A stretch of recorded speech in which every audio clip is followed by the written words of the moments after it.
Shalom Bapak Ibu Saudara kasih dalam Tuhan Yesus Kristus. Salam ya. Shalom Bapak Ibu.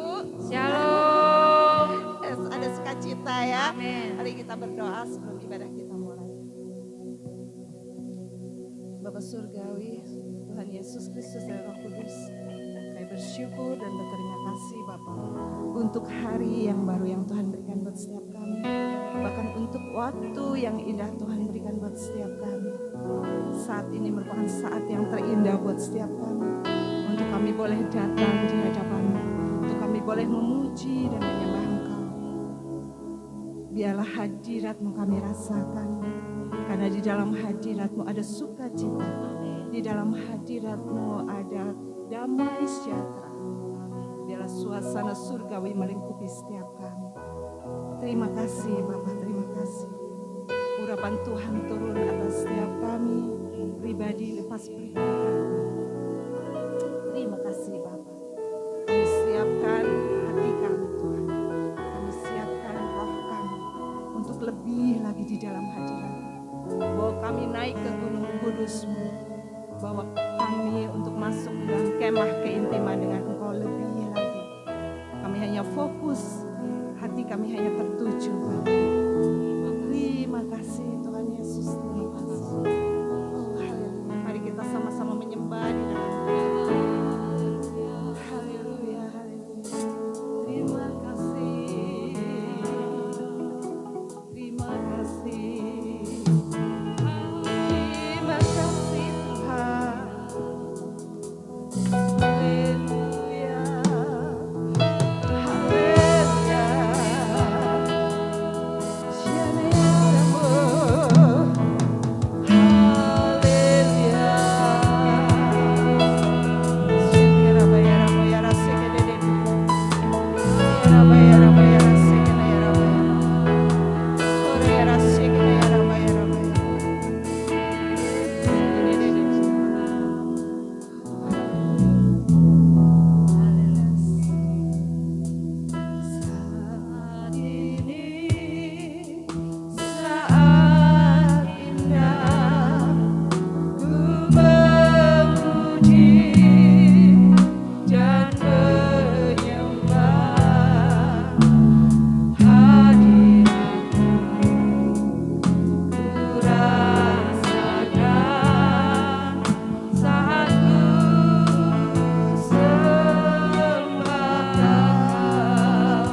urapan Tuhan.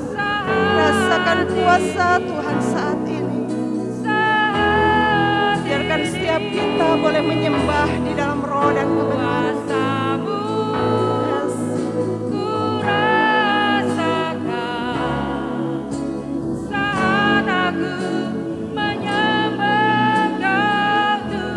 Lebih lagi katakan. Haleluya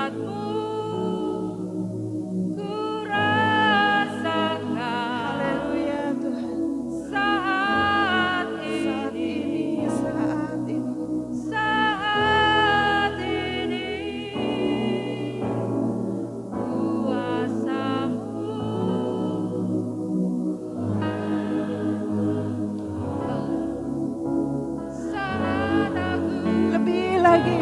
Lebih lagi katakan.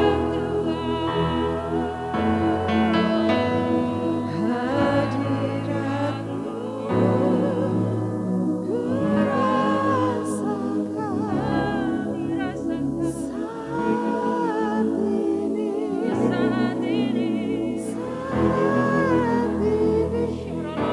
Urapan Tuhan, urapan-Mu.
memuji-Mu Tuhan pagi hari ini.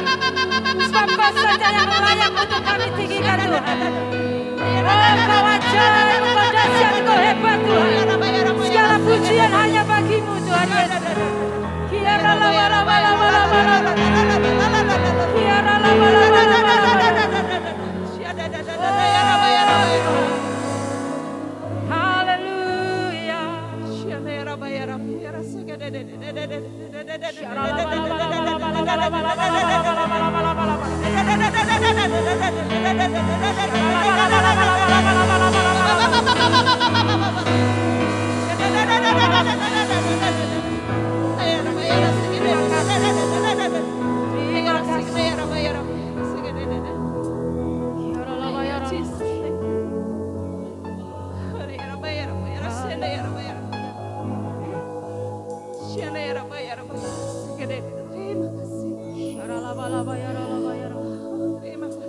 Terima kasih Tuhan Yesus.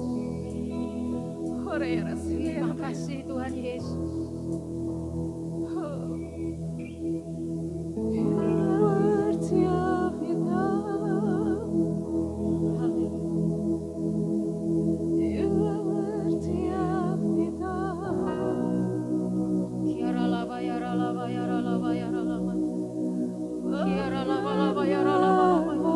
Terima kasih Tuhan.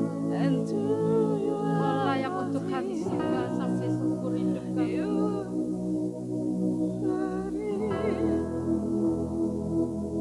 Kau layak Tuhan. You are worthy of it all. Kau layak Tuhan. You are worthy of it all. Oh, from you are all things, and to you are all things. You deserve the glory. You deserve the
Sungguh Allah yang luar biasa, kami percaya api kemuliaan tercurah di tempat ini. Amin. Di dalam nama Tuhan Yesus Kristus. Yang siap memuji Tuhan katakan Amin. Sekali lagi beri sorak-sorai buat Tuhan kita Yesus. Haleluya. Hey.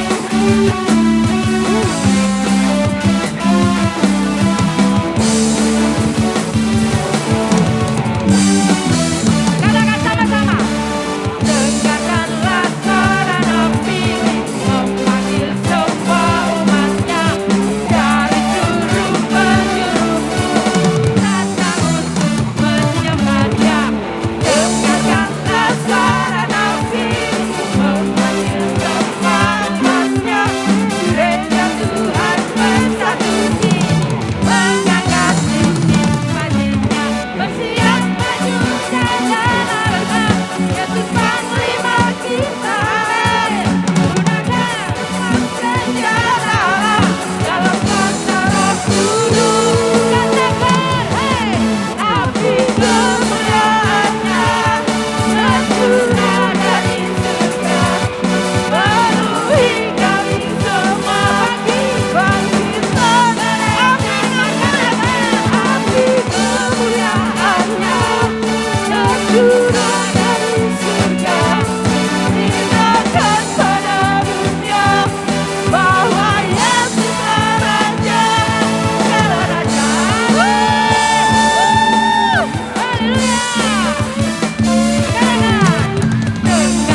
Yes, silakan duduk Bapak Ibu dalam hadirat Tuhan.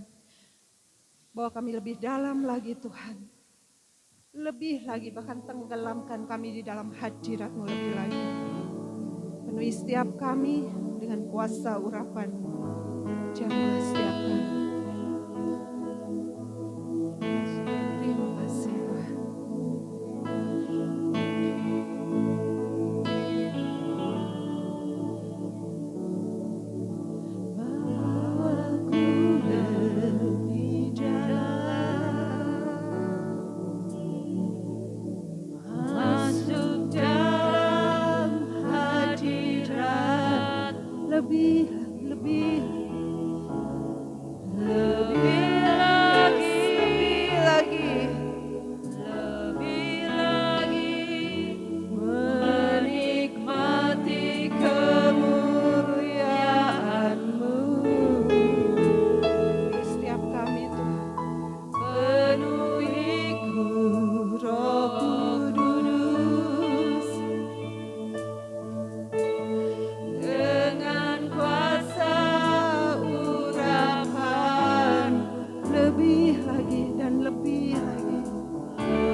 Menguasai setiap kami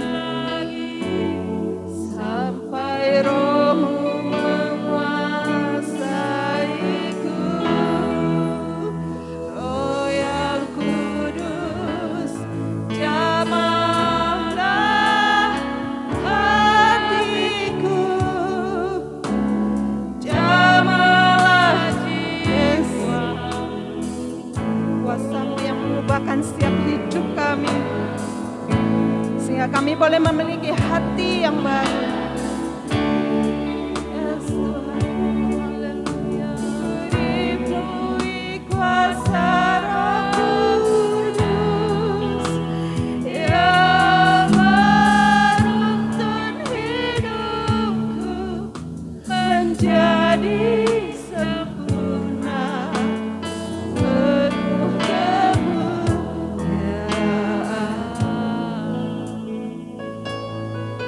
katakan lebih lagi. Bawaku lebih dalam,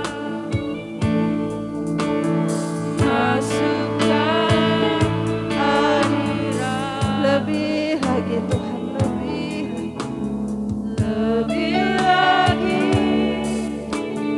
lebih lagi menikmati kemuliaan.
Mari bangkit berdiri bersama-sama. Roh Kudus jamahlah kerinduan kami saat ini Tuhan. Lawatanmu terjadi di tempat ini. Jamah kami sekali lagi Tuhan. Ubah hidup kami.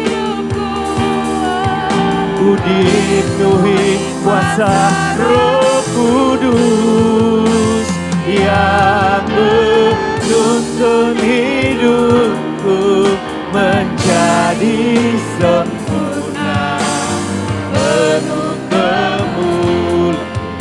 Yang menuntun hidupku menjadi sempurna, penuh sekali lagi yang menuntun hidupku menjadi sempurna, penuh kemuliaan.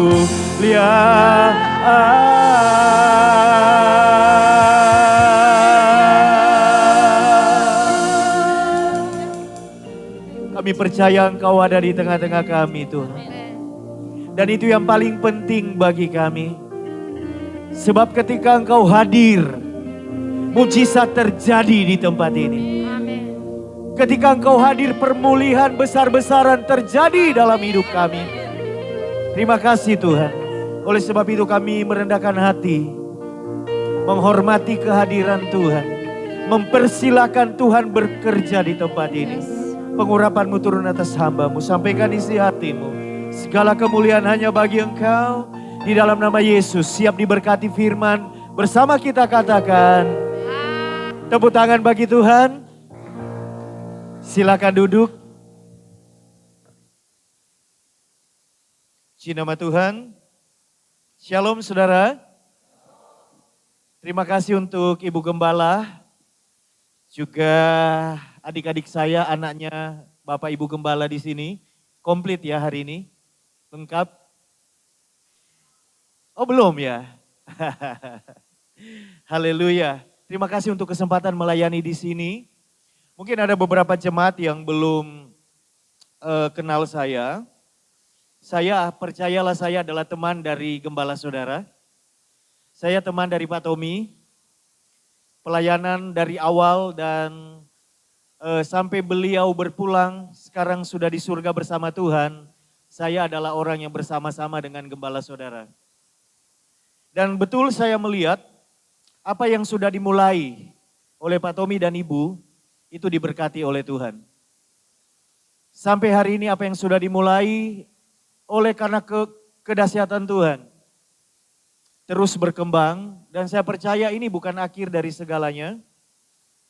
Tuhan masih akan menunjukkan hal-hal yang hebat di tempat ini. Amin. Tuhan akan membawa saudara dan Tuhan akan membuat saudara melihat bahkan hal-hal yang belum pernah saudara lihat sebelumnya akan terjadi di tempat ini. Amin. Saudara percaya? Haleluya. Iya, saya Pendeta Walden. Saya datang bersama istri saya. Anak saya 3 perempuan semua. Tadi mereka saya drop di gereja Allah Baik di Forum Restoran karena saya melayani di situ. Dan pagi ini sungguh hati saya sangat bersuka cita. Di tempat ini ada hadirat Tuhan yang luar biasa loh saudara. Amin. Jadi karena saya percaya di dalam hadirat Tuhan itu tersedia segala yang kita perlukan. Saudara jangan pernah tidak bisa menikmati hadirat Tuhan di tempat ini. Amin. Waktu saudara nyembah Tuhan, yang lemah pasti jadi kuat. Yang sakit sembuh dalam hadirat Tuhan. Ada begitu banyak hal-hal yang Tuhan bukakan ketika saudara betul-betul masuk di dalam hadirat Tuhan.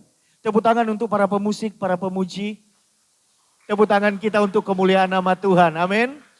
Tapi tepuk tangan kita juga support buat mereka untuk terus menjaga api Tuhan di tempat ini. Amin. Mari saudara kita buka firman Tuhan. Saya mengajak saudara membuka 2 ayat.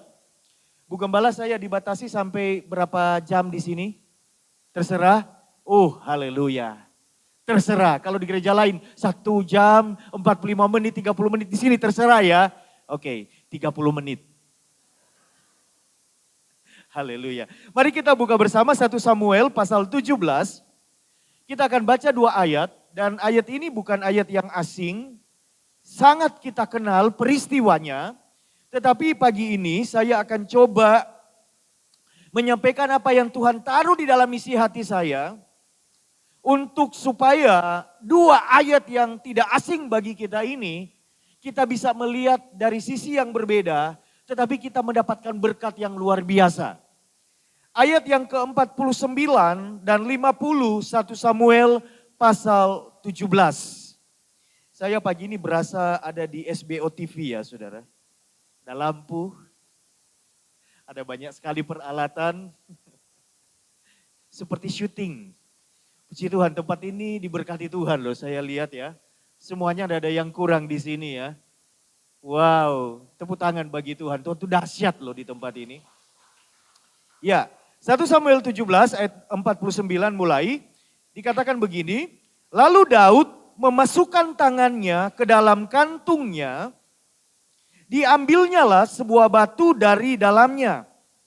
Diumbannya, maka kenalah dahi orang Filistin itu, sehingga batu itu terbenam ke dalam dahinya, dan terjerumuslah ia dengan muka ke tanah. Ayat 50 kita baca sama-sama, 2, 3. Demikianlah Daud mengalahkan orang Filistin itu dengan umban dan batu. Ia mengalahkan orang Filistin itu dan membunuhnya tanpa pedang di tangan. Saudara yang dikasihi oleh Tuhan, satu hal yang akan membuat iman Kristen kita terus bertumbuh, walaupun banyak masalah dalam hidup kita, adalah ketika kita percaya bahwa di dalam hidup kita ada ketetapan Tuhan. Amin. Waktu kita tahu dan percaya di dalam hidup kita ada ketetapan Tuhan, ada ketentuan Tuhan, apapun masalah yang kita hadapi, kita tetap kuat. Ada banyak orang Kristen yang berpikir hidupnya itu asal jalan. Ya, seminggu 7 hari dia jalani, tahun berganti tahun. Kadang orang Kristen berpikir bahwa hidupnya ya hidupnya dia sendiri. Pagi hari ini saya mau sampaikan, ada ketetapan Tuhan dalam hidup saudara. Tuhan memperhatikan hidup saudara. Ada rencana Tuhan dalam hidup saudara. Amin. Belajar dari Daud. Daud adalah orang yang dimana dalam hidupnya itu ada ketetapan Tuhan. Sama seperti kita. Dalam hidup kita itu ada ketetapan Tuhan. Dan karena dalam hidup Daud itu ada ketetapan Tuhan, maka Tuhan mempersiapkan Daud untuk melakukan hal-hal yang besar. Apakah saudara percaya Tuhan juga mempersiapkan saudara untuk melakukan hal-hal yang besar? Amin. Ya. 3 hal yang saya mau sampaikan pada pagi hari ini. Sebelum Daud sampai kepada rancangan Tuhan yang terbesar dalam hidupnya, menjadi seorang pemimpin, menjadi seorang raja, Allah terlebih dahulu mempersiapkan Daud. Kalau kita percaya ada ketetapan Tuhan dalam hidup kita, percayalah Tuhan akan mempersiapkan kita. Amin. Tuhan akan mempersiapkan kita. Apa yang Tuhan lakukan dalam kehidupan Daud ketika Tuhan mempersiapkan Daud? Ada begitu banyak hal yang Tuhan lakukan dalam kehidupan Daud. Salah satu dari banyak hal yang Tuhan lakukan, izinkan untuk mempersiapkan Daud bagi rencana Allah yang besar adalah Tuhan menyembuhkan luka di dalam hatinya. Karena hidup ini kan banyak sekali hal terjadi dalam hidup kita itu tidak seperti yang kita inginkan. Betul enggak saudara? Ada begitu banyak hal yang terjadi di luar keinginan kita. Bagaimana orang memperlakukan kita. Bagaimana orang tua kita memperlakukan kita. Bagaimana orang-orang di sekitar kita memperlakukan kita. Bagaimana situasi yang kita hadapi kadang-kadang itu begitu sulit untuk kita hadapi. Daud mengalami hal yang sama. Saudara, kadang-kadang kita berpikir Daud itu hidupnya mulus-mulus saja. Daud itu jalannya ya begitu-begitu aja. Tetapi sesungguhnya di dalam hidup Daud itu ada proses kehidupan di mana Tuhan mempersiapkan dirinya untuk ketetapan Tuhan. Itu tidak mudah, tetapi Daud mengalami kemenangan yang luar biasa. Mungkin saudara masih ingat ada satu ayat di dalam Mazmur. Daud pernah berkata, sekalipun ayahku dan ibuku meninggalkan aku, namun Tuhan menyambut aku. Pernah baca ayat itu? Mazmur 27. Sekalipun ayahku dan ibuku meninggalkan aku, namun Tuhan menyambut aku. Itu Daud katakan setelah ayat sebelumnya dia menyatakan kepercayaannya Tuhan itu dahsyat, Tuhan itu perlindungan, Tuhan itu menyediakan segalanya. Lalu dia mengungkapkan perasaannya, sekalipun ayahku dan ibuku meninggalkan aku namun Tuhan menyambut aku. Itu adalah ungkapan bagaimana suasana hati seorang Daud. Daud sejak umur 13 diperkirakan, remaja. Dia itu udah dibuang. Siapa yang buang dia? Ayah, ibunya. Makanya dia bilang sekalipun ayahku, ibuku buang aku, Tuhan sambut aku. Kemana Daud dibuang? Ke padang penggembalaan. Saya mencoba menyelidiki situasinya seperti apa sih? Kok bisa anak semuda itu, umur 13 diperkirakan 14, sudah ditaruh di padang penggembalaan seorang diri, siang kepanasan, malam kedinginan yang dia hadapi, situasi yang sulit, membahayakan nyawanya. Karena sesama penggembala itu sering rebutan lahan penggembalaan, baku bunuh di sana. Daud ada di posisi seperti itu. Menggembalakan 1, 2, 3 ekor kambing ternak keluarganya.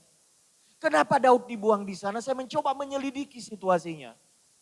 Penelitian teologis itu mengungkap fakta kehidupan Daud itu kurang lebih sama dengan Yeftah di dalam Hakim-Hakim pasal 11. Yeftah itu adalah anak dari seorang ayah, tetapi bukan dengan istri pertama, tapi dengan perempuan sundal dikatakan, wanita lain. Di Timur Tengah itu ada budaya orang pria, laki-laki itu berpoligami. Maka saudara ketika baca di Alkitab, laki-laki di dalam Alkitab itu mereka berpoligami kan, istrinya lebih dari satu, betul? Itu bukan pengajaran Alkitab. Itu budaya yang ada di Timur Tengah, semua orang di sana itu seperti itu. Jadi kalau saudara bilang, loh Alkitab bilang Musa punya istri 4, Daud punya istri berapa, lalu saudara mau coba-coba ikut, keliru. Tuhan bilang istri itu 1. Amin. 1 untuk selama-lamanya. Amin. Kenapa mereka lebih? Itu bukan Alkitab ajarin. Alkitab mengungkap fakta, budaya yang ada di sana itu seperti itu. Nah kembali ke Daud tadi. Hidup Daud yang ditinggal oleh ayah ibunya, dibuang oleh ayah ibunya, itu adalah latar belakangnya. Kemungkinan besar Daud bukan anak Isai dari istri pertamanya. Karena kalau saudara baca kisahnya, Daud itu kan punya banyak kakak ya. Abimelek, siapa itu yang ketika Samuel datang mengurapi, mereka dikeluarkan oleh ayahnya. Itu kakak-kakak Daud. Yang kemudian jadi tentara, mereka berpendidikan, mereka tinggal di rumah yang hangat bersama ayah ibunya. Sementara Daud tidak ada di situ, dia dibuang. Kemungkinan besar seperti itu dan seperti Yeftah saudara. Daud itu tidak dapat warisan. Karena dia bukan anak yang berhak dapat warisan. Itu budaya yang ada di sana. Anak dengan wanita lain yang bukan istri sah, itu terserah diperlakukan semau-maunya. Tidak dapat warisan, diusir, diapakan, terserah. Itu Daud posisinya seperti itu. Bayangkan seorang anak remaja butuh mama, butuh papa, dibuang di padang penggembalaan. Apa yang akan terjadi dengan masa depan anak ini tanpa bimbingan orang tua? Mestinya hancur, betul enggak saudara? Makanya Yefta kemudian di dalam Hakim-Hakim pasal 11, dia itu gabung dengan penjahat-penjahat saudara. Karena memang nasibnya seperti itu di sana. Kalau posisinya memang seperti itu. Tetapi satu hal yang terjadi dalam hidup Daud. Mazmur 23 itu adalah mazmur-mazmur awal yang ditulis oleh Daud. Tuhan adalah gembalaku, takkan kekurangan aku. Ia membaringkan aku di padang yang ia menuntun aku. Dia membimbing aku. Kenapa Daud mengungkapkan isi hati seperti itu? Mestinya siapa yang membimbing dia? Ayah ibunya, betul ya? Itu tidak dia dapatkan. Apa yang Daud lakukan? Dia cari Tuhan. Dan kemudian Tuhan yang menjadi ayah dan ibu bagi dia.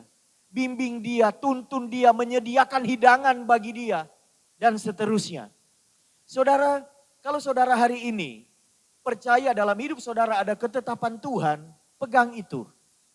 Apapun latar belakangmu, apapun situasimu, kalau engkau mencari Tuhan,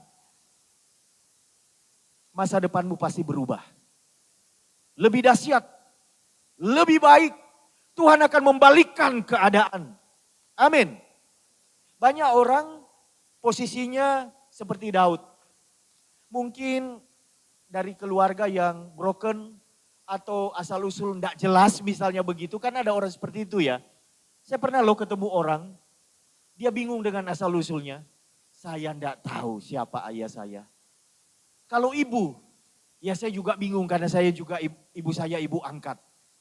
Dan seterusnya, dilempar sana, dilempar sini. Ada orang yang situasinya seperti itu. Mungkin kita tidak se-ekstrim itu, tapi kalaupun mungkin lebih buruk dari itu, cari Tuhan. Amin. Daud dalam situasi yang seperti itu, dia tahu ada ketetapan Tuhan dalam hidupnya. Dan dia berpikir kalau saya tidak cari Tuhan bahaya. Bahaya, posisi saya, masa depan saya tidak akan baik. Oleh sebab itu dia mencari Tuhan. Ada ketentuan Tuhan dalam hidup kita. Tetapi untuk sampai kepada puncak rencana Allah dalam hidup kita, Allah mempersiapkan kita dengan menyembuhkan yang pertama batin kita. 7 kali dalam sehari Daud mencari Tuhan. Dan itu memang bukan ketentuan 7 kali, biasanya 3 kali. Kenapa Daud perlu 7 kali dalam sehari?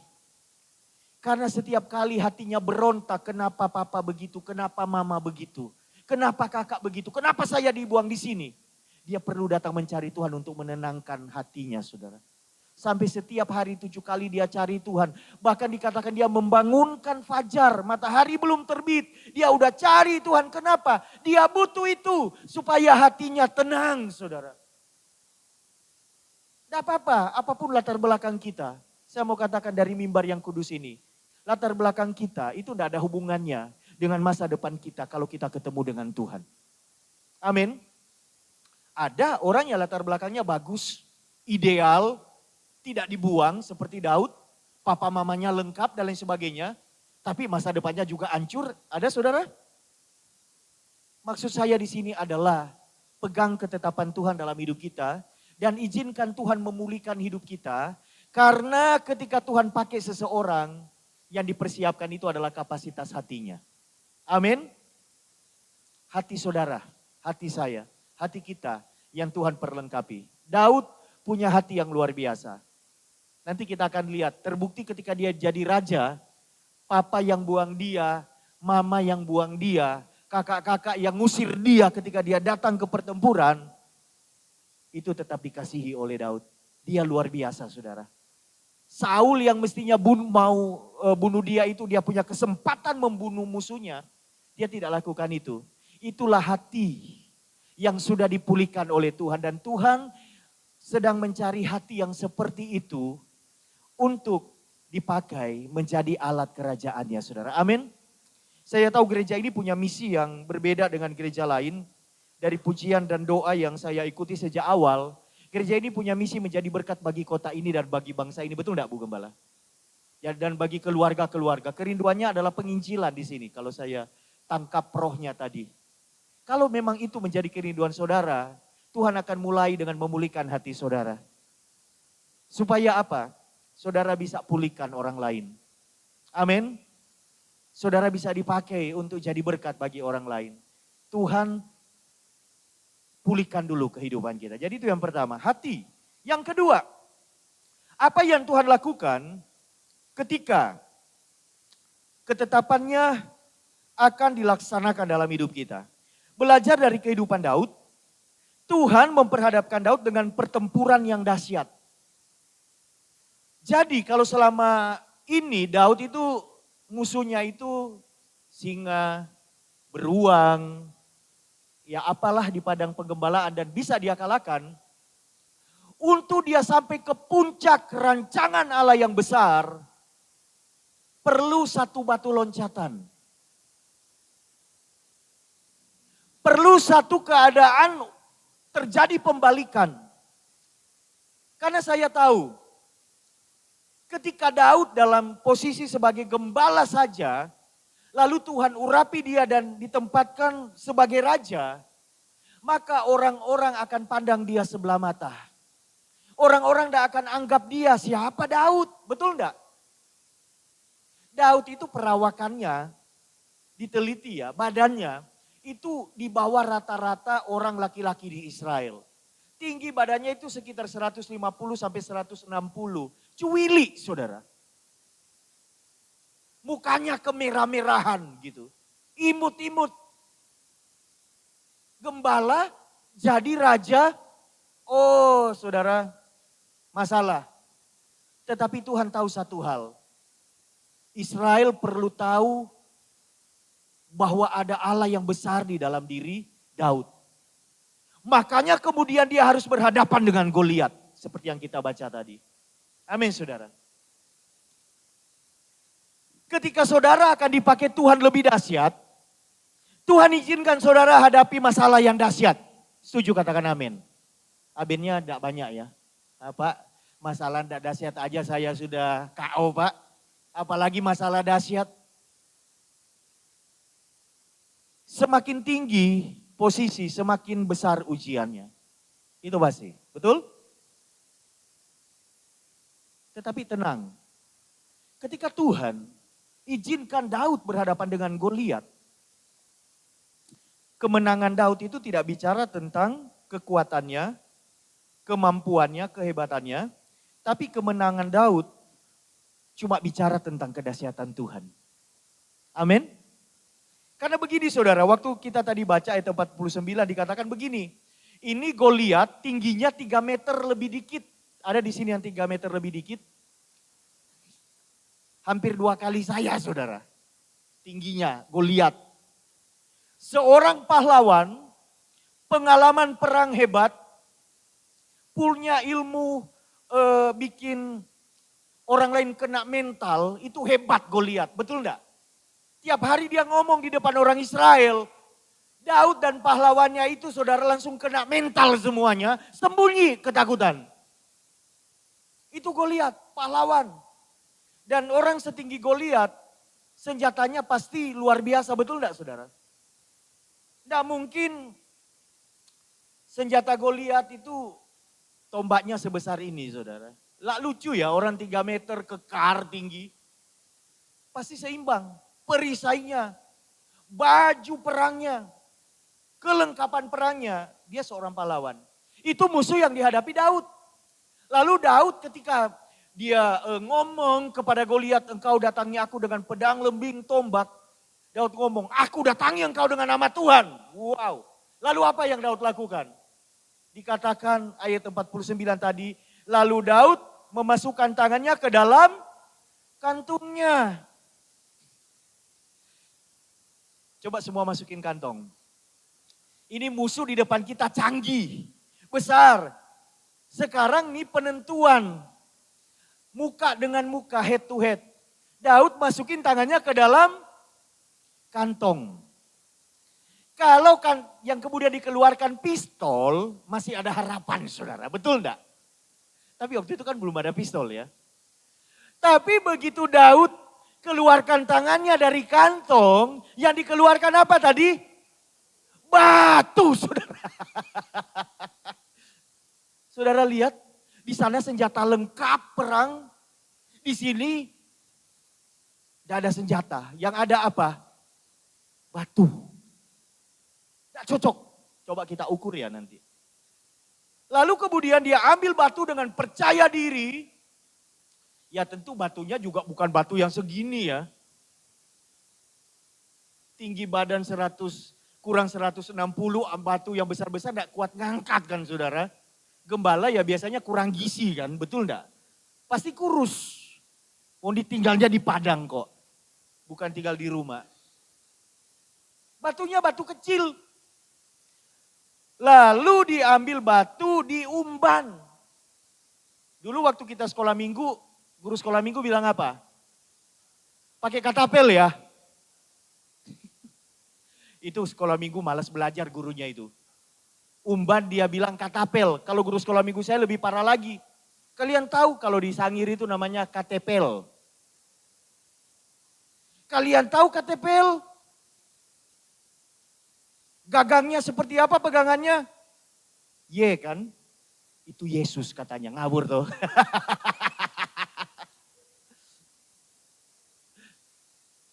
Bukan katepel, umban. Umban itu seperti sabuk panjang, di tengahnya itu ada lembar kulit yang lebih besar untuk naruh batu, lalu ujung ketemu ujung diputer. Satu ujung dilempar, batu terlontar. Itu senjatanya Daud. Saya mau tanya sama saudara, berapa persen kemungkinan itu bisa mengenai sasaran? Saya kasih perbandingan ya, saya kasih perbandingan. Waktu saya kecil, saya sama ayah saya dibelikan, sama adik saya itu dibelikan senjata api. 4,5 untuk berburu. Karena kami tinggal di kampung. Jadi kalau pulang sekolah atau libur saya sama adik saya masuk hutan, cari buruan gitu, burung-burung yang besar-besar gitu. Tupai, apapun. Ya, yang bisa dibakar gitu ya, dimakan gitu, berburu. Itu senjata api itu punya ini kan, kaca pembesar, keker ya. Saya 10 kali nembak, puji Tuhan kalau 1 kali kena. Itu sudah pakai kaca pembesar, pakai keker. Masih meleset ya. Kalau adik saya memang oke dia. Dia bilang kepala betul. Sampai lucu 1 kali, tupai itu kan naiknya begini ya. Dia bilang pantat, dia tembak pantatnya tupai. Jatuh itu tupai, saya cari tidak ada lukanya, memang kena pantatnya sudah. Adik saya hebat. Keker bisa meleset. Umban diputar, dilontar, tidak ada jaminan 50%, 40% kena. Betul enggak saudara? Karena arahnya itu pasti tidak pasti. Betul? Tetapi firman Tuhan menginformasikan ketika Daud lepas itu batu dari umban. Batu itu apa dikatakan tadi? Terbenam. Alkitab ini pakai bahasa mantap loh. Terbenam. Maksudnya apa kalau terbenam? Bahasa Jawanya apa? Mancep, mendelep. Blop gitu. Di mana? Batok kepala.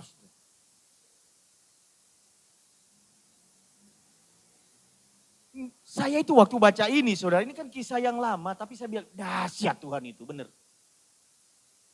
Dan ceritanya itu Goliat itu pakai topeng perang, lubangnya cuma 3 mata dan di sini ada lubang supaya easy saudara. angin-angin gitu ya masuk gitu. Bayangin ya di padang peperangan kalau semuanya buntu gitu panasnya kepala kayak apa kan. Jadi lubangnya di sini. Dan batu dari umban itu pas, katakan pas. Terbenam mendelep di mana? Di lubang itu. Blep. Lalu orang ini apa tadi? Tidak delosor. Terjerumus artinya jatuhnya itu begini loh saudara. Ada yang sukarelawan mau kasih contoh di sini. Jadi waktu mendelep terbenam, blep, jatuh. Puk. Kalah. Saudara, peperangan Daud itu bukan peperangan Daud. Karena Daud menghadapi musuhnya atas nama Tuhan. Ketika batu itu dia lepas, saya percaya Tuhan yang melepaskan batu itu. Hari ini musuh terbesar yang sedang saudara hadapi apa? Mungkin kita punya musuh terbesar hari ini. Percayalah saudara lebih daripada pemenang. Walaupun mungkin modal saudara itu tidak seimbang dibanding dengan masalah yang sedang saudara hadapi. Kalau misalnya itu berhubungan dengan duit, saudara punya 50.000, utang saudara 500 juta gitu loh. Atau 5 miliar. Kalau itu nominal. Kalau bicara tentang hal yang lain, saudara tidak ada apa-apanya. Di sana itu misalnya orang pangkat, nama besar, orang yang segalanya. Lawan kita tidak seimbang. Atau mungkin masalah yang dalam kehidupan rumah tangga itu udah di luar kemampuan saudara. Saudara nggak bisa menghadapinya. Saya mau katakan, lihat itu sebagai persoalan yang Tuhan izinkan terjadi untuk mempromosikan saudara bagi ketetapan Tuhan yang besar yang akan segera terjadi. Amin. Hadapi bersama dengan Tuhan. Jangan datangi dengan kekuatan kita, kalah kita. Bukan Goliat yang batu terbenam kalau kita hadapi dengan kekuatan kita. Batu itu yang bikin kita apa saudara? Hadapi dengan Tuhan. Saudara mungkin sedang menghadapi sesuatu yang besar. Percaya, waktu saudara menang atas yang besar itu bersama dengan Tuhan, promosi itu datang dari Tuhan dalam hidup saudara. Entah dalam hal apapun, pelayanan, pekerjaan, apapun. Apa yang terjadi ketika Daud berhasil mengalahkan Goliat? Terjadi pembalikan keadaan. Tadinya saudara-saudaranya Saul dan orang lain itu pandang enteng. Tapi Tuhan menyatakan kemuliaannya dalam kehidupan Daud. Dia menang, orang bilang layak jadi raja ini orang. Layak jadi pemimpin ini orang. Layak saya ikut orang ini. Dan seterusnya. Makanya hari ini harus menang bersama dengan Tuhan. Amin. Jangan menyerah. Karena ketika kita menang, orang di sekitar kita mengakui Tuhan dalam hidup kita itu dahsyat. Mereka datang kepada kita, mungkin minta didoakan. Mungkin minta saran. Mungkin minta tukar pikiran. Itu kalau berkaitan dengan orang di sekitar kita yang tahu pergumulan hidup kita misalnya seperti itu. Saya bergaul dengan banyak orang. Ada seorang pengusaha teman dekat saya. Yang pada akhirnya, karena kita berteman sangat lama, sudah hampir 20 tahun. Dia itu tidak memisahkan antara bisnisnya dengan Tuhan. Pokoknya di kantornya itu ada doa, ada persekutuan doa. Ketika dia briefing, meeting, apa segala macam. Selalu dia bicara seperti pendeta, padahal dia seorang pengusaha. Dia selalu berkata kepada karyawannya, perusahaan ini ada karena Tuhan baik. Dan perusahaan ini bisa bertahan melewati pandemi itu karena Tuhan baik. Padahal karyawannya itu bukan hanya seiman dengan kita. Dia tidak pernah memisahkan antara bisnis dengan Tuhan, antara cara bisnis dengan cara Tuhan. Dia melakukan semuanya sesuai dengan tuntunan Tuhan. Kadang-kadang sampai saya kaget telepon ke saya ketika ada masalah-masalah yang berat dan dia tanya, Apa yang harus kita lakukan? Mari kita berdoa, minta hikmat Tuhan. Jadi menghadapi segala klien, rekanan dan lain sebagainya, Tuhan selalu seperti itu. Satu waktu, ada rekanan teman saya ini yang mencurangi, berbuat curang. Dan teman saya ini tuh marah banget. Dia telepon saya, kita ngobrol ketemu. Sepatah kata dari teman saya ini ke pihak yang berwajib, maka rekanan itu habis karena melakukan banyak kesalahan. Dan itu menjelang Lebaran di mana banyak orang telepon, Pak ada proyek enggak yang bisa kami garap, butuh THR gitu kan, yang pihak sana gitu. Teman saya bilang, gimana ini? Ini orang ini benar-benar kelewatan ini. Ini udah harus dikasih pelajaran bro. Saya enggak mau terpancing dan saya bilang, ya seperti yang sudah-sudah, yuk kita doa. Oh iya, kita harus doa ya, kita harus doa. Lalu kemudian teman saya bilang begini, dia mendengarkan firman di YouTube, khotbah, dan firman itu mengarahkan dia untuk mengampuni musuh-musuhnya. Dan memperkatakan berkat bagi orang yang merugikan dia. Dan dia melakukan hal itu saudara. Gampang enggak? Enggak gampang. Iya kalau saudara salah. Iya kalau saudara salah. Saudara gampang untuk meminta maaf atau memaklumi keadaan. Betul enggak? Kalau saudara benar, enggak gampang. Iya kalau saudara enggak punya power, enggak punya uang, enggak punya posisi, enggak punya backing. Saudara gampang, karena memang tidak berdaya. Saudara punya segalanya untuk ngabisin orang itu, tapi Tuhan bilang, ampuni, maafkan. Sulit apa sulit? Ya sulit. Tetapi teman saya ini melakukan dan dia bilang, ini enggak gampang bro, tapi walaupun hati pikiran saya bertentangan, tapi saya ngomong, saya lakukan firman. Saya ampuni, saya akan berdamai, saya akan ngobrol baik-baik, selesaikan baik-baik. Saya bilang hebat. Dan saudara tahu setelah itu terjadi pembalikan keadaan. Perusahaan yang sana itu hancur enggak karu-karuan. Padahal kita udah coba tolong. Dan teman saya ini proyek pekerjaannya itu makin berkembang. Tuhan itu enggak pernah bohong dengan kita saudara. Amin. Ketika saudara bayar harganya seperti Daud. Tinggal tunggu waktu pembalikan keadaan. Dan ketika Tuhan kasih kesempatan, Tuhan yang berperang bagi masalah saudara. Tuhan akan menyelesaikannya dengan cara Tuhan. Amin. Amin saudara. Siapa di sini hari ini yang punya pergumulan? Angkat tangan. Tidak ada loh. Hebat ya Bu ya. Kalau di tempat lain banyak yang angkat tangan, di sini tidak ada loh. Ya memang sih kalau saya lihat dari depan ini, saya seperti lihat saudara itu orang yang tidak punya utang semuanya. Amin? Ya amin loh. Siapa di sini yang punya pergumulan? Saya punya pergumulan. Saudara punya pergumulan? Ada ya? Pak, tidak usah ditanya Pak. Kenapa saya tidak angkat tangan? Kakean pergumulan Pak.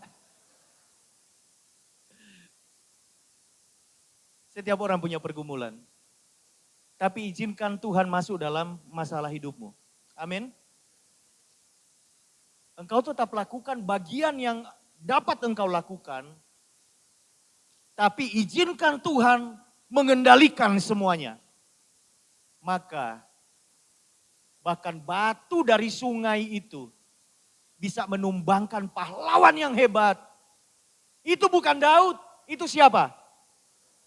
Kalau saudara menang atas persoalan saudara, itu bukan saudara, itu Tuhan. Amin. Dan saudara akan mempermuliakan nama Tuhan. Yang pertama, ketika Tuhan hendak melakukan ketetapannya, dia mempersiapkan orang itu dengan memulihkan hatinya. Ketika hati orang itu pulih, prosesnya tidak selesai. Akan diperhadapkan kepada persoalan yang menentukan untuk terjadinya pembalikan keadaan. Dan biasanya itu persoalan yang tidak biasa. Persoalan yang besar. Seperti Daud melawan raksasa saudara yang kita hadapi. Lah saudara, belum Goliat yang saudara hadapi kadang-kadang kan. Baru kata-kata ndak enak di grup WA. Saudara sudah apa? Saudara sudah kalah di situ. Kadang-kadang belum Goliat, raksasa yang kita hadapi. Kita udah KO. Hadapi dengan cara kita. Kita maki-maki. Kita hajar itu orang. Iya tuh, bikin perhitungan. Labrak sana, labrak sini. Itu tidak lulus, itu bukan cara Tuhan. Amin. Cara Tuhan pasti berbeda dengan semuanya itu. Amin. Kita dipanggil untuk menjadi berkat. Tetapi bukan berarti kita diinjak-injak, tidak. Kehidupan Daud yang dekat dengan Tuhan, hatinya yang mengandalkan Tuhan, itu memunculkan dia di pandangan orang itu pahlawan, bukan keset saudara. Amin. Jadi saudara jangan pikir, waduh kalau saya ngalah terus, mau jadi apa hidup ini? Makanya kemudian saudara tidak pernah mau ngalah gitu kan. Enggak. Kalau saudara ngalah karena melakukan kebenaran, itu saudara sedang merebut hatinya Tuhan. Amin. Mencuri hatinya Tuhan untuk perhatikan saudara. Waktu ada promosi, raja untuk Israel, Tuhan tidak terpikat kepada yang lain, hati Tuhan kepada Daud. Kenapa? Orang yang hatinya itu melekat begitu rupa kepada Tuhan. Prioritaskan Tuhan, taat, dengar, cari Tuhan. Itu yang dia lakukan.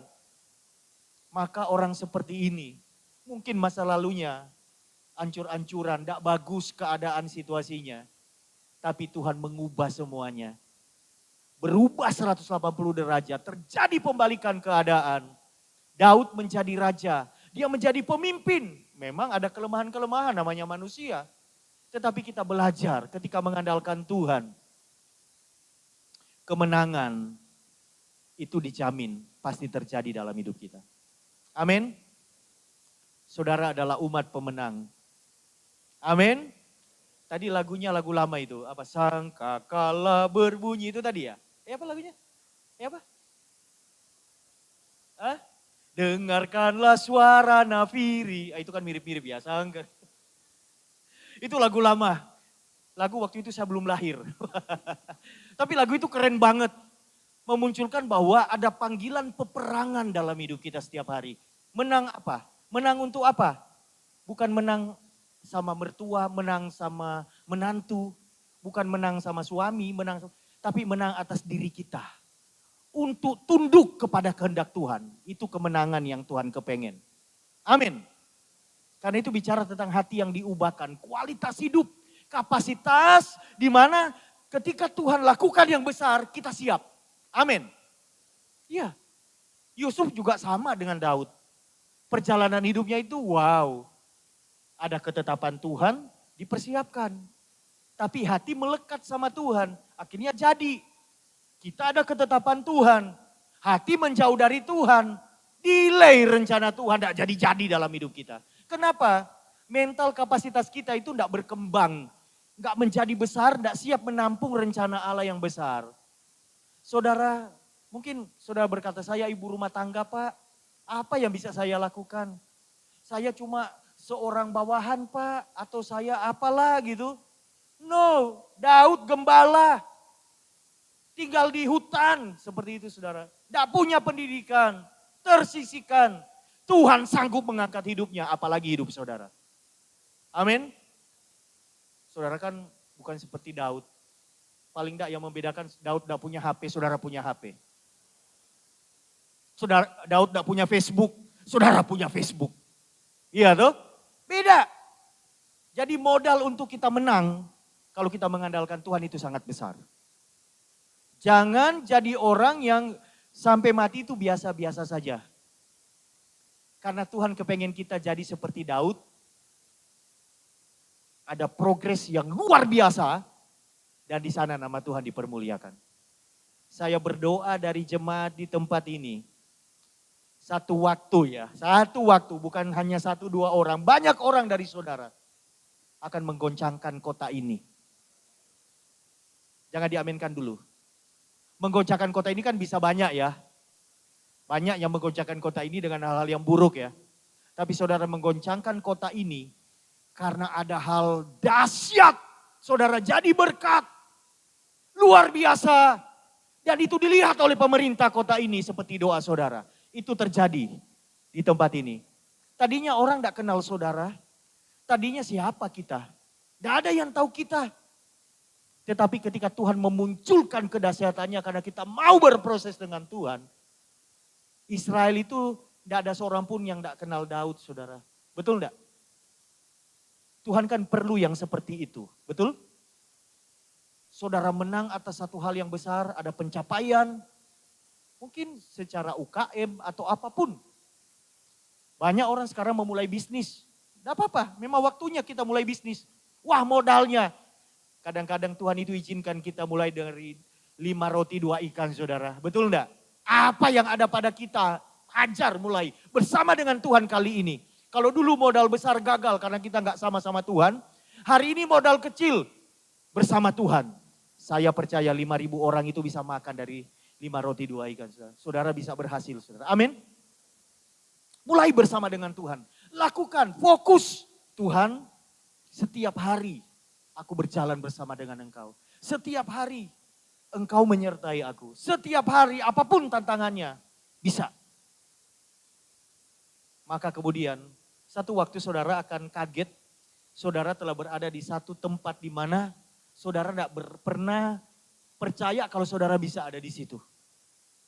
Tetapi percayalah. Karena Tuhan kepengen saudara ada di tempat itu memang. Amin. Ini ada level anak tangga. Sekarang kita mungkin di sini. Tuhan pengen kita bawa ke sini.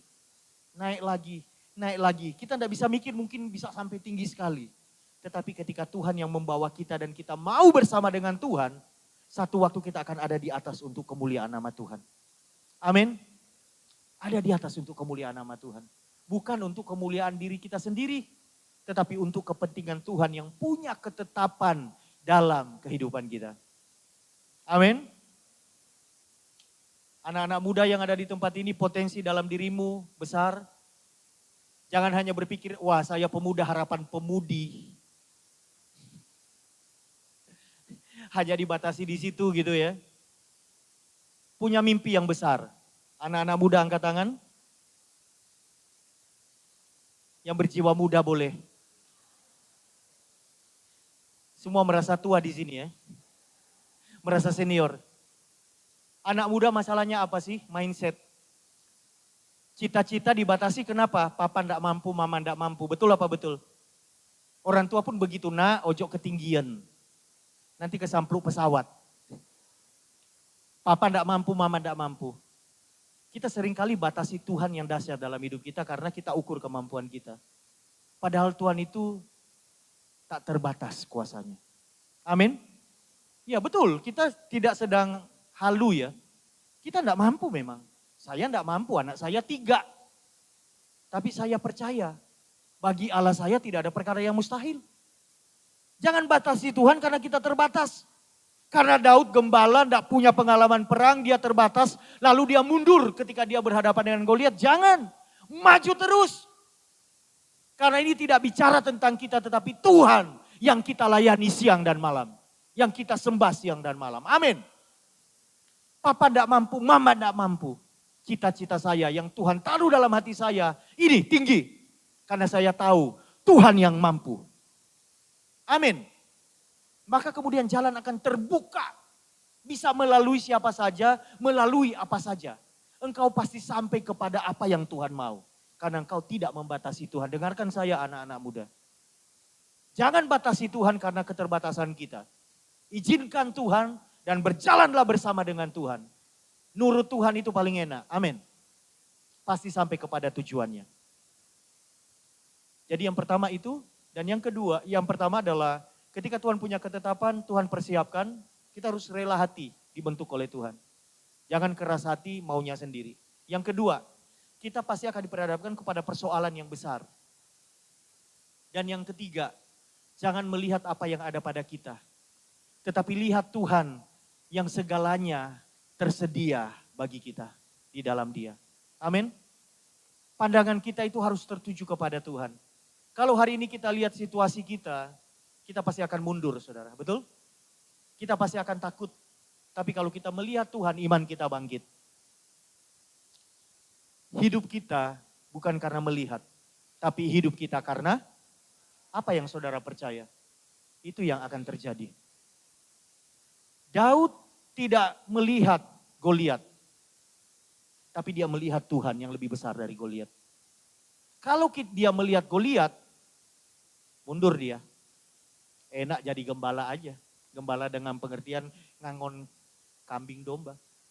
Tapi ketika dia melihat Tuhan, dia berani menghadapi musuhnya. Hari ini lihat Tuhan dalam hidupmu. Orang benar hidup karena percaya. Bukan karena apa yang saudara percaya. Mungkin apa yang selama ini saudara pikir tidak mungkin. Pagi ini bilang, Tuhan aku percaya. Itu menjadi mungkin karena bagimu tidak ada perkara yang mustahil. Amin. Hidup orang benar bukan karena melihat, tapi karena apa yang saudara percaya. Katakan itu sama Tuhan. Amin. Saya percaya rumah tangga saya pasti dipulihkan. Saya percaya ekonomi saya pasti dipulihkan. Saya percaya saya pasti disembuhkan. Saya percaya orang tua saya berubah, anak saya berubah, mertua saya berubah, menantu saya berubah. Walaupun mungkin secara pikiran tidak mungkin semuanya itu, tapi secara iman kita percaya orang benar hidup karena percaya, bukan karena melihat. Pasti terjadi. Amin. Mari bangkit berdiri bersama-sama. Masa depan kita adalah masa depan yang luar biasa. Sebab Tuhan bilang masa depan kita adalah masa depan yang penuh harapan. Rancangan Tuhan bukan kegagalan, bukan kecelakaan, tapi masa depan yang penuh harapan.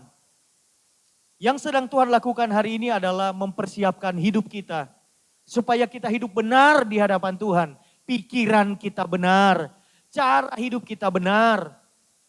Setelah itu, Tuhan ketika hendak mempromosikan kita, maka kita akan diperhadapkan kepada persoalan. Jadi jangan takut dengan pergumulan. Kalau hari ini pergumulanmu besar, ngomong, Tuhan saya percaya. Setelah menang atas pergumulan ini, ada sesuatu yang lebih dahsyat yang engkau akan kerjakan dalam hidupku. Bagi keluargaku, bagi gerejaku dan seterusnya. Arahkan hatimu kepada Tuhan. Katakan, aku percaya penuh kepadamu Tuhan. Aku percaya bukan karena aku mampu. Aku percaya karena bagimu tidak ada perkara yang mustahil.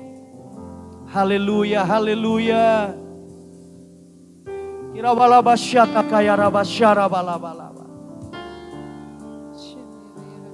Haleluya, haleluya. Haleluya.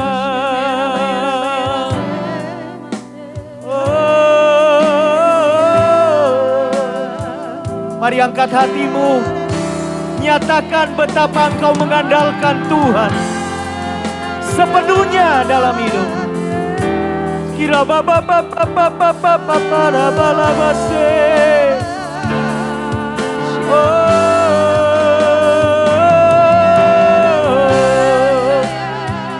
Haleluya, haleluya. Ina mana mana maya namaste.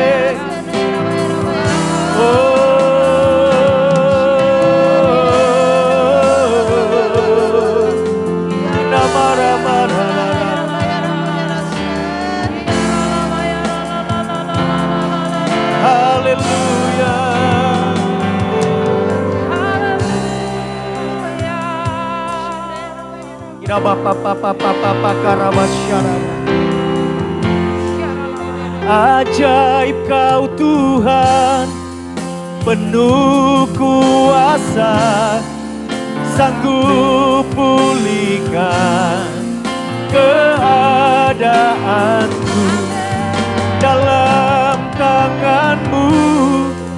seluruh hidupku tak akan goyah.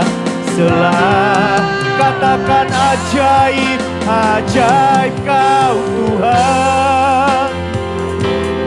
Yang percaya angkat tanganmu. Amin.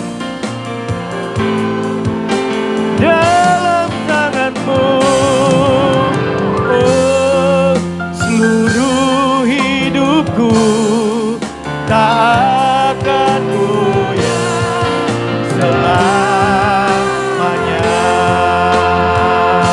Ajaib Kau Tuhan, ajaib Kau Tuhan. Amin. Keadaanku dalam tanganmu, seluruh hidupku tak akan goyah selamanya. Saya rindu jemaat sendiri dari awal katakan, kekuatan hidupku. Amin.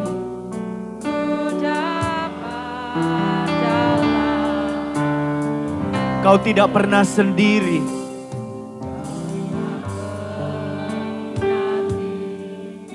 Kirabalabara syalabashikata.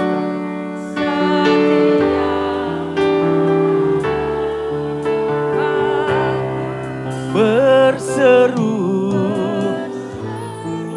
berharap, ajaib Kau Tuhan. Oh,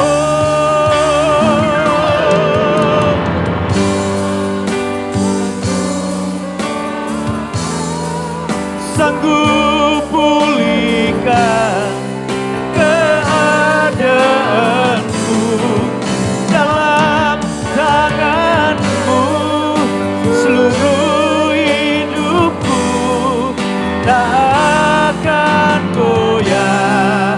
Sekali lagi, ajaib, ajaib Kau. Sampai iman kita bangkit, sampai kita kuat, katakan haleluya. Dalam tanganmu, seluruh hidupku tak akan goyah tak akan goyah, tak akan goyah, tak akan goyah, tak akan goyah selamanya.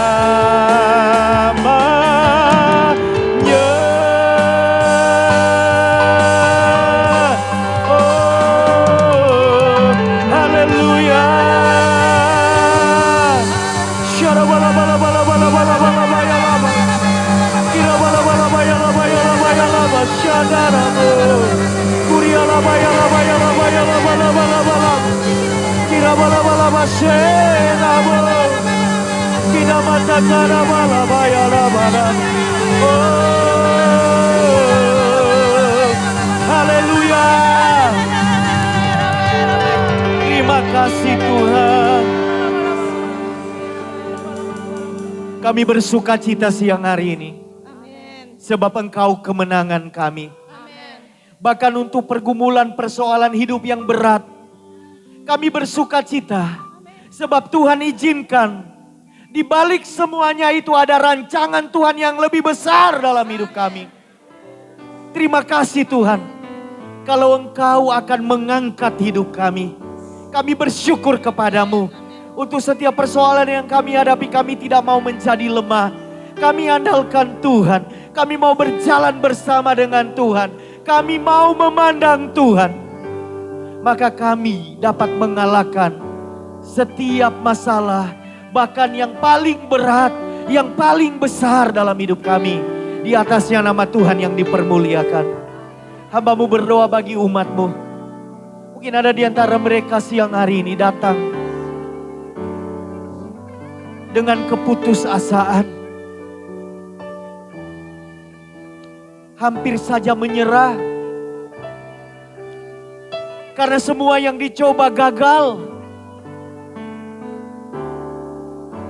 Tapi siang hari ini firman-Mu meneguhkan bahwa kami bisa memulai sesuatu yang baru bersama dengan Tuhan. Kalau selama ini kami mengandalkan kekuatan kami, pikiran kami, apa yang ada pada kami, ampuni kami. Kali ini kami mau belajar mengandalkan Tuhan. Maka kami percaya kemenangan besar Tuhan sediakan bagi kami. Terima kasih Tuhan. Diberkatilah setiap rumah tangga. Diberkatilah setiap keluarga, suami istri, anak-anak. Diberkati oleh Tuhan dalam segala pergumulannya. Keluarga kami adalah keluarga pemenang bersama dengan Tuhan. Terima kasih. Untuk yang sedang mengalami masalah ekonomi, Tuhan Yesus, Kau sumber kehidupan kami. Ketika Engkau buka tikap langit, maka berkat itu dicurahkan. Kami percaya, kami belajar hidup karena percaya bukan karena melihat. Dengan mata iman kami percaya anugerah kasih karunia Tuhan tercurah atas hidup kami. Berkat Tuhan dicurahkan dalam hidup kami. Kami melihat pintu-pintu yang terbuka di depan kami. Sebab Engkau yang melakukannya. Terima kasih Tuhan. Hamba-Mu terbatas menyampaikan pesan-Mu. Tapi Engkau yang tak terbatas akan terus berbicara kepada kami. Firman ini menjadi titik balik di mana hidup kami diubahkan oleh Tuhan. Berkati Ibu Gembala, keluarga, dan semua tim penggembalaan pelayanan di tempat ini. Gereja ini akan terus berkembang. Sebab di tempat ini nama-Mu ditinggikan. Di tempat ini Tuhan ada penghormatan tertinggi kepadamu. Terima kasih Tuhan. Apapun yang dibutuhkan gereja ini, mereka menerimanya dari Tuhan. Terima kasih. Beri kesehatan bagi Ibu Gembala, umur panjang, sukacita, damai sejahtera, pengurapan yang baru, hikmat Tuhan yang baru, perlindungan ada dalam hidupnya. Sehingga Ibu Gembala dapat mengembalakan jemaat Tuhan dengan penuh sukacita. Terima kasih Tuhan. Segala kemuliaan hanya bagi Engkau. Di dalam nama Yesus kami sudah berdoa. Yang diberkati oleh firman Tuhan bersama-sama kita katakan. Tepuk tangan bagi Tuhan. Tuhan memberkati. Silakan duduk.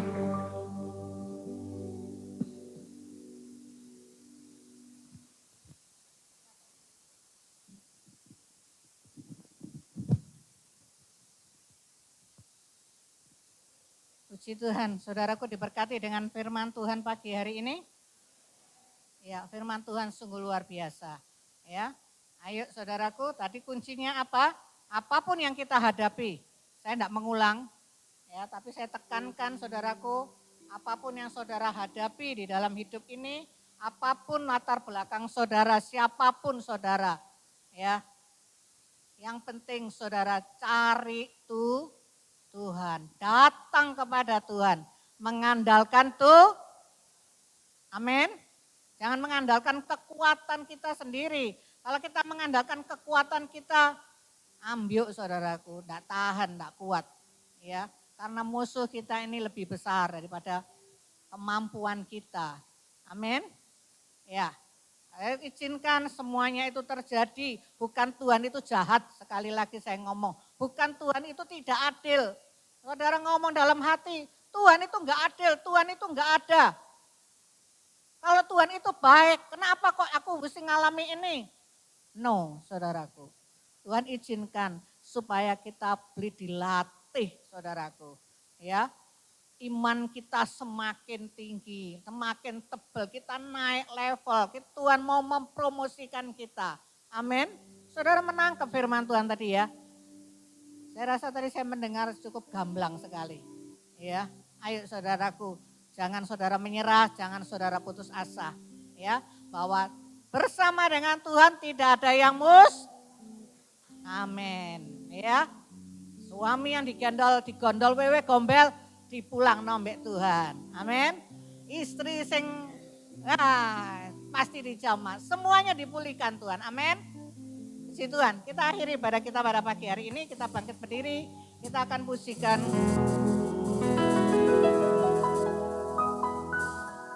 Ajaib Tuhan.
Sudah memimpin ibadah raya kami pagi hari ini dari awal pertengahan sampai selesainya.